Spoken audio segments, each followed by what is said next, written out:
A place of peace, nostalgia, serenity, mental clarity, relaxation, land ownership, and abundance of nature, including quicksand, structures, burns, farm animals, grazing on green and yellow grass, says my mother, Monique Shumpert, as she described where her mother, Jenny Ruth Shumpert, is from, Macon, Mississippi. This location is the beginning of my physical and verified origin. The unique red dirt rooted on the grounds of my great-grandmother's land is what resides with my soul. However, as deep as the red dirt goes, so does my DNA. And my story starts long before my ancestors landed in Macon and Tupelo, Mississippi. In elementary school in St. Helena the Cross Catholic School in Chicago, an African dance group performed yearly for the students. As I sat down, crisscross applesauce, my bright eyes looked up at the performers.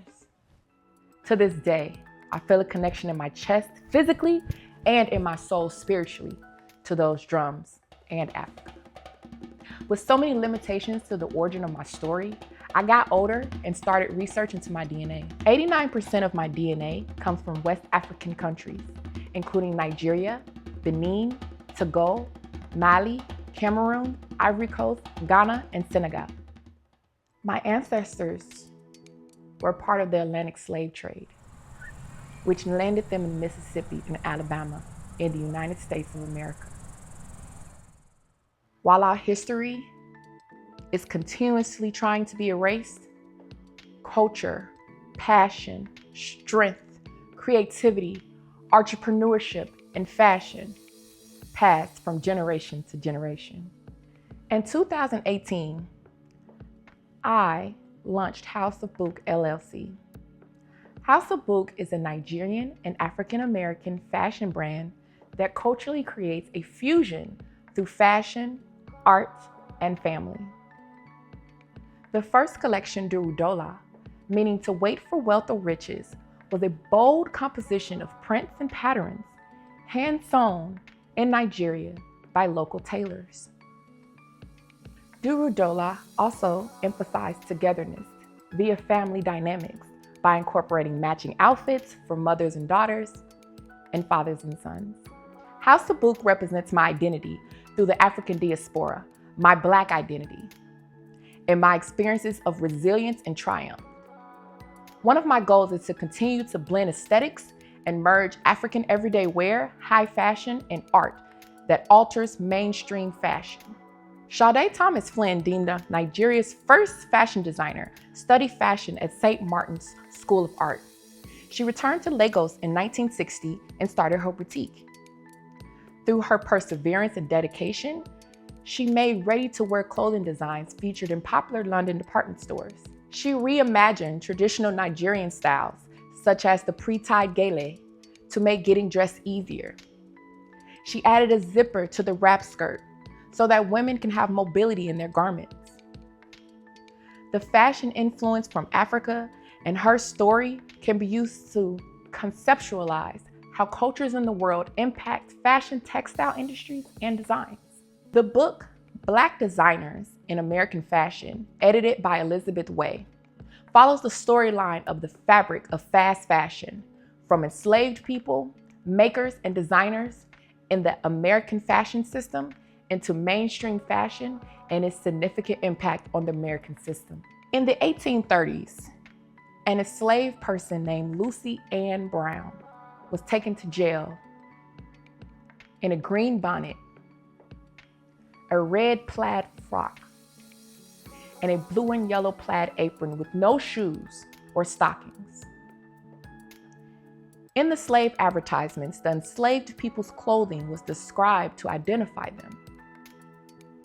Enslavers knowingly provided low-quality wardrobes to enslaved people that were meant to mark them, but ultimately created a code of dress. This code of dress, worn by the enslaved people, allowed them to design new methods of reconstructing their fashion ability with limited access to quality apparel. Enslavers would purchase frock coats from Brooke Brothers. Enslavers would purchase the cheapest quality fabrics to assemble the key look that those enslaved people belonged to their enslavers. The fabric quality would be so bad that it will only last until it was time to get the next outfit. Ultimately, the clothing was tattered and dismantled to nothing before being replaced.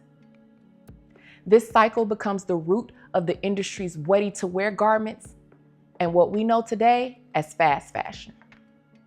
I identify with wearing multiple patterns and colors naturally.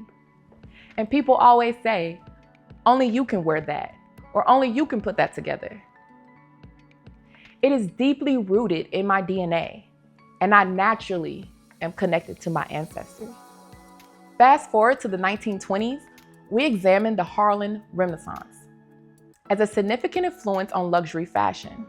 Flapper dresses and zoot suits were influential in the Black community. Other cultures and luxury brands often stole the look and designs without crediting the original creators. There has often been a lack of credit given to Black designers throughout history. Zinda Bourbon Wayne Vales, a fashion and costume designer, was largely uncredited as the designer who created the Playboy bunny outfit. Towards the 1960s, more Black designers, such as Ann Lowe, born in Clayton, Alabama, between 1898, started getting recognition and was considered one of America's most significant designers. I identify with wearing multiple patterns and colors naturally, and people always say, only you could wear that, and only you could put that together. Well, friends, it's deeply rooted in my DNA, and with me being naturally connected to my ancestors, I'm gonna put it on.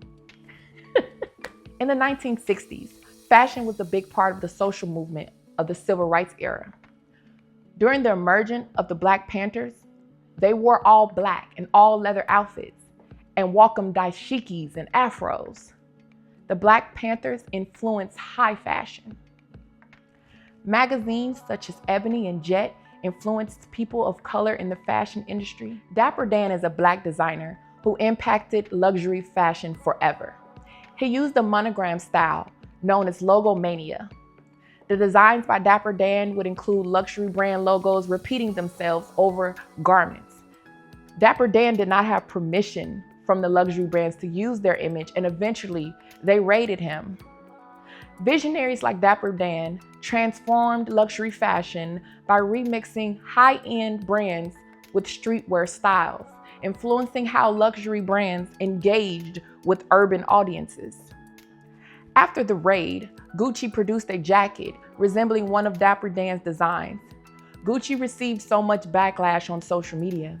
Eventually, this led to Gucci reaching out to Dapper Dan to make custom Gucci designs, and now Dapper Dan has his own Gucci store in Harlem. Exploring the cultural identity, fashion designs, and how fashion serves as a cultural bridge between Nigerian and African American diasporic individuals will foster a cultural bridge exhibiting creativity and collaboration while highlighting and empowering African and African American diasporic people in the fashion industry and beyond.